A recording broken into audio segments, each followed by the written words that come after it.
పండగ అంటే ఒక గంట అరగంట రెడీ అయిపోయి ఈ 4 సెల్ఫీలు తీసుకుని స్టేటస్ పెట్టేస్తే పండగ అయిపోయింది.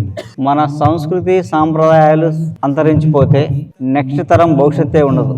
సంస్కృతి సాంప్రదాయాలు నిలబెడుతూ దీని వెనక ఎంతో స్పిరిచువల్ సైన్స్ ఉంది. సో అది చెప్పడం కోసమే మనం ఈ సంక్రాంతి చేయడం, నెక్స్ట్ తరం కోసం.